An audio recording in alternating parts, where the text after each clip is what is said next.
So reflection is a learning tool. Reflection is the process of consciously thinking through what is happening, and this helps us gain an understanding and to make meaning from what is going on in our lives.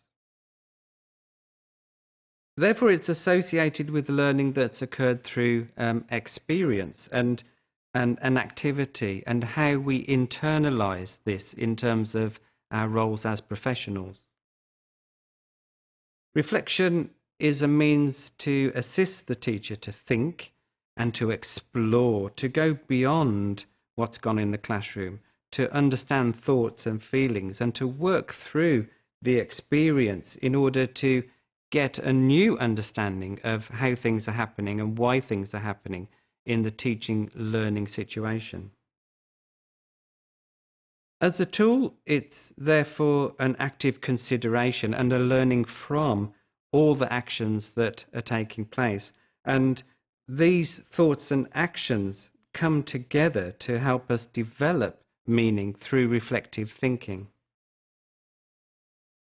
Perhaps the most important aspect, therefore, of engaging in reflection is that ongoing personal and professional learning that needs to happen, and that you're able to demonstrate that to others. This is all about achieving a good standard of proficiency as a teacher, a good standard of professionalism.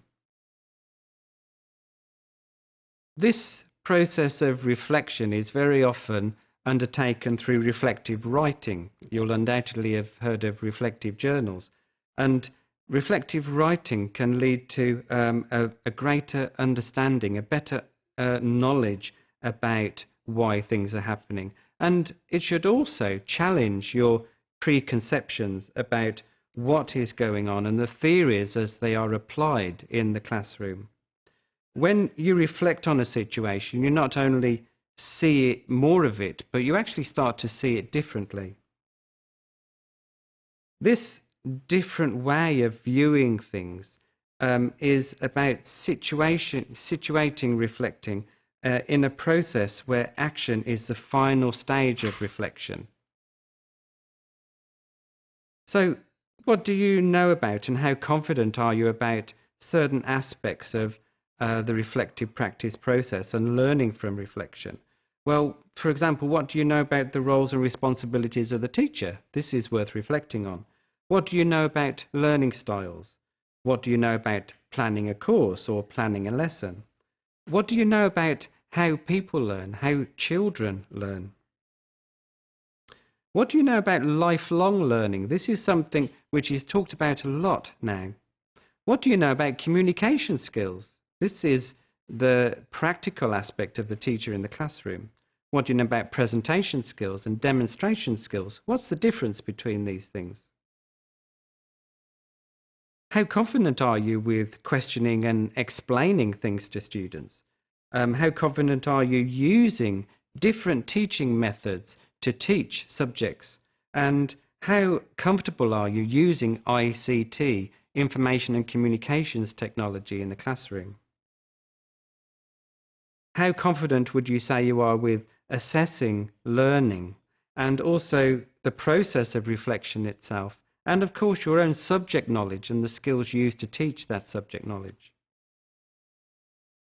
So learning from reflection, as we can see from those questions, is actually very holistic. It covers a whole range, a whole spectrum of professional aspects, and beginning to develop a reflective behavior is about becoming a professional. At least, you should start with your own cultural and historic background as a beginning for being a best practice reflective practitioner.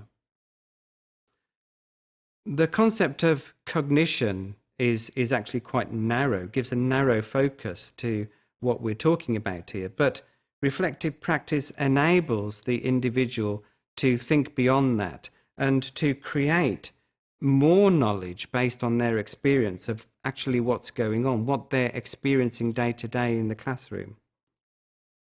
This means that reflective practice cannot be an isolated activity. It is something that has to be cooperatively generated.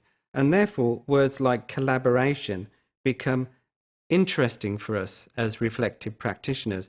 Collaboration helps us extend what we're doing beyond the individual learner-facilitator contract, the relationship, into something which is more interdependent between those involved, the actors, the students, and the teacher in the classroom.